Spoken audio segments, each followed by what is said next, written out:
now we move again from the Americas to Africa, I think. It's Robex Resources, and it's Aurélien Bonneviot. Is that right? Yeah, that's right. Please start. Two buttons again. Easy. Morning, everyone. So, again, forward-looking statement. Do your due diligence before investing in any mining company. So we are actually producing a gold company. We have one asset that we put in production in 2017 in Mali.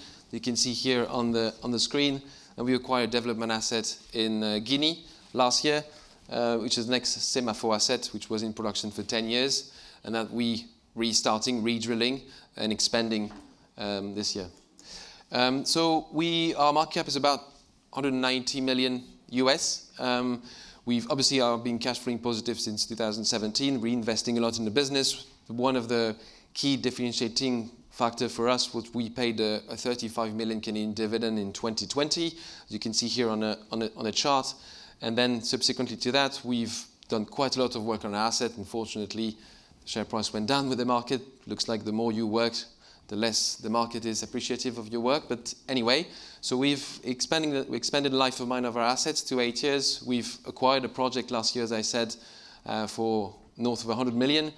We closed the transaction. We signed a mandate later with Taurus to fund the second project, which is now almost will be fully funded with this $100 million facility that we are signing at the moment. We draw down on the first 35 million. One point is the tightly held shareholding structure. It's 50% management-owned company. You can see here the Cohen Group, which represents the Cohen family, which is the president and two other key executives as well, as alongside the Sycamore Management, which is the company we've acquired.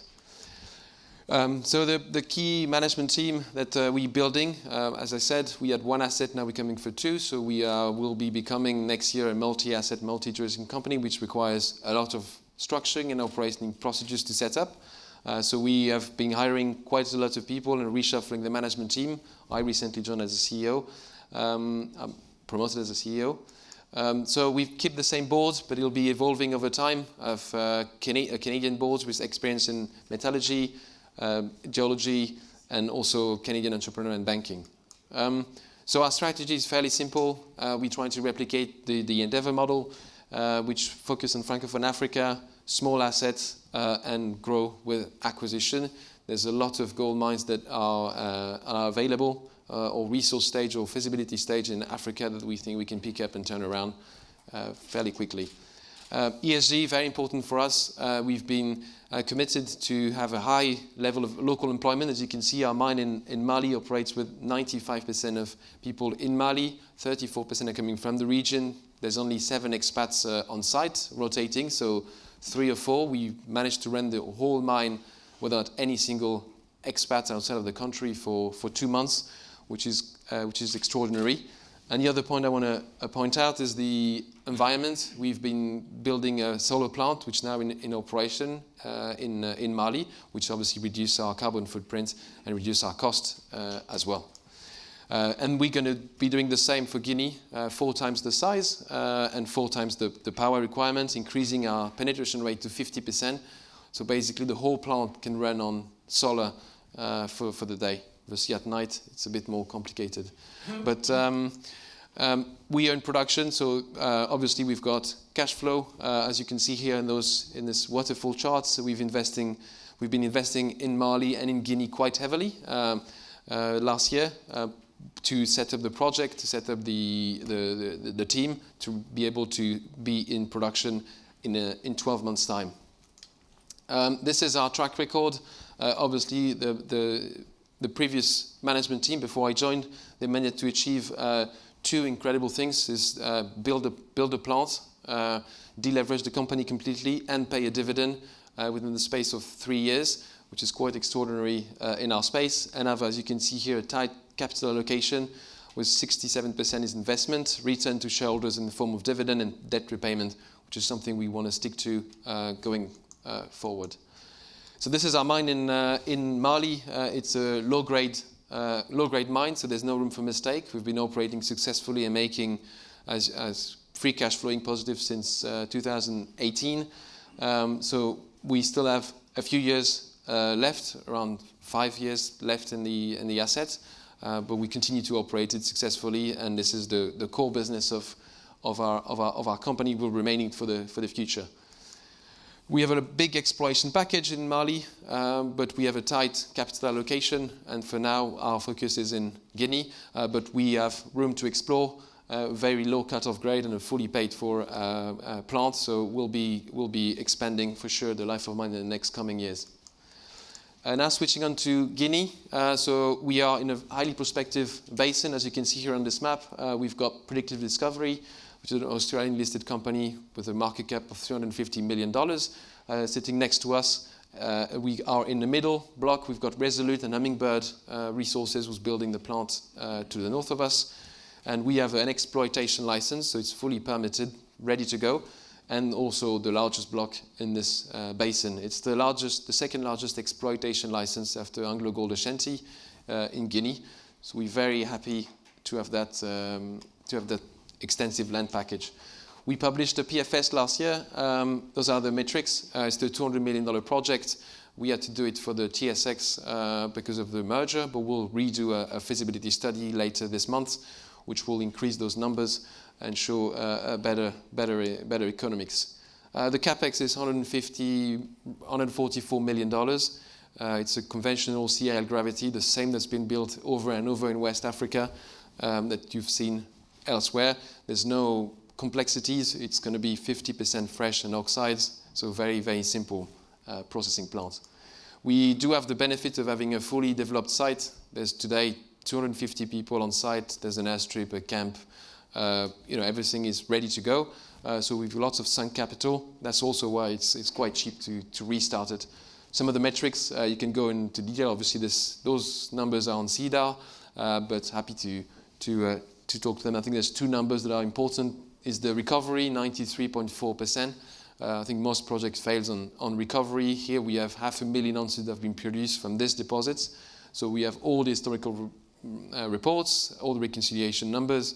We know exactly what the ore is going to look like outside. And the strip ratio, it's increasing because we're going deeper. It will be 4.4. So those are the two I think key numbers I need to remember. We're going to continue to stick to trying to reduce the cost as much as possible. This is what we did in Mali. It's not too dissimilar to Guinea, so we'll keep the cost around $1,000 all-in sustaining cost.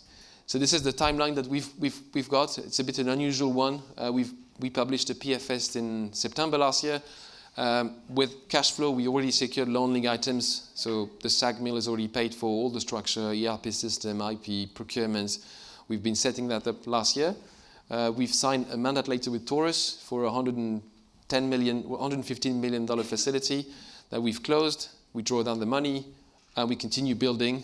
We've been building since effectively July last year, and we will have a DFS published in a month's time, which will allow us to draw down the rest of the money and be in production in Q2 2024. A lot of people ask us, why are we building so cheap? There's a couple of reasons for that. You can see here the cost compared to the others. One I mentioned because it's a site that's already fully developed with lots of sunk costs, and we managed to structure all the power is being financed by somebody else. The PV, the thermal, and the equipment will be financed by somebody else. If you stack up all the costs, it's effectively a $250 million project, but we only pay for 144, which is great. And you can see the capital intensity is not too dissimilar to projects that have been built in West Africa. You see Bombore from Ozone, and you see Abuja from Tieto Minerals, which are great success and recently went into production. So what we're trying to do, this is the exciting part of the whole thing. We're building, it takes a lot of people's time, but what we're trying to do is to fill up the production profile of our PFS. And we've got an amazing track record of discovery, not because we're great exploration geologists, I would say, but because we're exploring a basin that's been extensively drilled. There's about 500,000 meters of core, of drill, not core, not all of cores, been drilled on this property, but for Semafo, Managem. So you can see here on the right, 2012, this is what Semafo left us with. 2020, this is what we managed to drill. And 2022, this is what we had on the PFS, and we have a very aggressive exploration program over the next 3 years. We know where to drill, we just don't have enough money to drill it. You can see on top the discovery cost, which is $6.8 per ounce, which is, I think, world record. It's going to increase later on. Our target is $15 per ounce, which is still way below anything else you will find probably anywhere in the world. Also, something that's exciting is where those resources will come from. There's 4 sources of resource obviously below the pit that we'll be mining. So as we will be mining, we'll be delineating resources as well. And they're all higher grade than our resource. You can see here SGA complex at 1.4 gram, which sits below our pits. You can see extensions to the south. Clearly there's gold everywhere. You can see in red the grade shell of 0.3, which is about our cut-off grade. So we have a lot more resource gold than we can process in our plants, and we've got historical resource as well that's been published, because there's many DFSs and PFSs being done on this whole property. It's been discovered and mined extensively, so we have the benefit of all those studies. We've got underground studies, we've got historical adits in the north. It was mined by the French, the Australians. Pretty much everyone looked at this property. So this is a data gathering exercise, putting everything together and making the most of it. What excites us as well is something that's quite underexplored, is our block to the north, which is completely on trend with Predictive and Hummingbird. You've got some really impressive trenching results. I doubt the gold is still there, because when we drill, there's a lot of artisanals that go after it, so we need to do it carefully, but there's definitely a lot of potential there to find a new deposits. And we're not talking about greenfield. This is 15 kilometers away from the plant, so it's drilling, discovering, design, bring it back to the plant and generate cash flow. And what excites us as well, other than oxide, is underground potential. You can see here one of the big drill hole that we drilled, which excites lots of other mining companies around, is the deep extension of the previous pits, and probably we don't know what's there, but there's an extensive down plunge of our mineralization. The other key differentiator with all the projects I mentioned before, Ozone or Tieto, is that we have very thick interval from surface, easy to mine, quick cash flow, which brings obviously our economics up. We've got 112 meters at 2.7 gram, which is what you want as an operator to pay back the capital cost. The true benefit of this will be once we're in production, once we've got cash flow, without diluting shareholders, we will reinvest in exploration and make this 3 million ton plant of 4, 5, 6, 7, 8. We'll see. We'll see how big this thing can be. Value proposition. So I think it's, to summarize everything we've been talked about. We're building a West African business focused on the Francophone region. We are focused on generating cash flow versus size. We're not here to promise you we'll be a million ounces producer, or if it ends up being 4 mines at 20,000 ounces, but they all make money, that's what we'll do. It's a tier 1 jurisdiction. There's a tier 1 asset to be found in Guinea, that's for sure. We're on trend with Lulo, Fekola, and all those massive mines that created Barrick in the first place. And the responsible mining strategy, as I said, we have a Malian mine in Mali, and we'll build a Guinean mine in Guinea. Okay, Aurélien. Merci beaucoup. So, thank you very much. We have room for a question or two. Room for question. Any questions? Paul? It's about the political risk in Mali, because German and French soldiers are leaving there. It's really difficult, and you have Burkina also not in a great shape. So this is most of our worries is political risk. So it's high political risk environment. Fortunately enough, one way we managed to do that was to fly under the radar, and also the second was localize the mines as much as possible. So the local community protects us from their own government. That's the best we can do. It's tough, but we've never stopped the mine for operation. Only last year December, a small event, but we survived 3 coups already. So I'm not saying we're used to it, but it's Easy. not easy, but but we're managing. More questions? Okay. Very quickly, because I could Yeah. I can't go back. I think it's 2 or 3 gram. Yeah. It's not enough for a. I can put it back. No, it's less than that. 43 meters at 1.8. So it's not enough yet for a underground. It's just about. It's upper pitable limit still. Okay. Thank you very much. If you have more questions, we can find you in which booth? 17. Room 17.